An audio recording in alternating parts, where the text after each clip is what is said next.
नमस्कार दोस्तों, स्वागत है आपका अपने चैनल टैक्समी पर।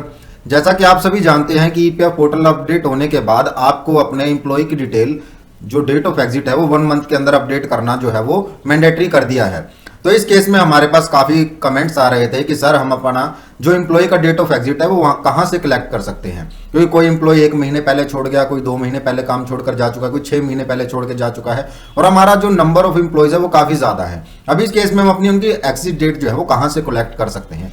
तो उसके लिए आप एक काम कर सकते हैं कि आपके पास जो आपका ईएसआई की रिटर्न्स थी, आप उन ईएसआई की रिटर्न को आप एक फोल्डर में कॉपी कर लीजिए। जैसे मैंने यहाँ पे इनको कॉपी कर लिया है एक पर्टिकुलर टाइम पीरियड के लिए।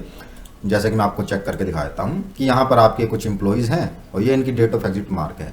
ईएसआई का रूल क्या कहता है कि जब भी आपका एम्प्लॉय किसी पर्टिकुलर मंथ में एग्जिट हो जाता है, तो जब भी आप उसकी कंट्रीब्यूशन हिस्ट्री सबमिट करते हैं ईएसआई पोर्टल पर, तो उस केस में आपको उसका डेट ऑफ एग्जिट मार्क करना जो है कंपलसरी हो जाता है। तो इस केस में आपकी जो ईएसआई की एक्सेल फाइल्स हैं उनके अंदर date of exit already mark होगी।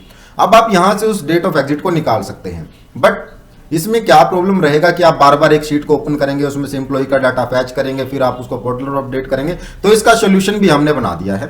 आप क्या कीजिए, आप हमारी साइट पर आइए। साइट पर आने के बाद आपको यहाँ पर एक टूल दिखाई दे रहा है ईएसआई सीट मर्जर।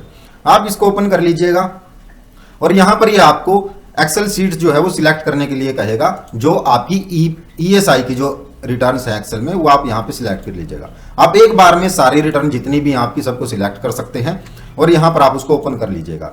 जैसे आप उसको ओपन करेंगे तो यहाँ पे आपका रिकॉर्ड का जो है वो ब्रेकअप ये तैयार कर देगा कि आपका टोटल एक्सेल फाइल्स के अंदर जितना भी आपका रिकॉर्ड था वो सब यहाँ पर आपका मर्ज होके आ जाएगा और यहाँ से आप उस एक्सेल फाइल को डाउनलोड कर लीजिएगा।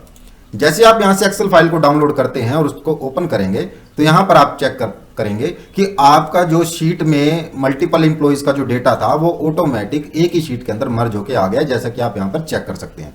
अब आप इस आईपी नंबर से उसका ईपीएफ नंबर मैच कर उसका डेट ऑफ एग्जिट डायरेक्ट अपने पास एक रिकॉर्ड तैयार करके हमारे दूसरे टूल के जरिए एक आपकी डेट ऑफ एग्जिट की जो अपडेट करने वाली टेक्स्ट फाइल है वो तैयार कर सकते हैं। उम्मीद है इससे आपका काम काफी आसान हो जाएगा।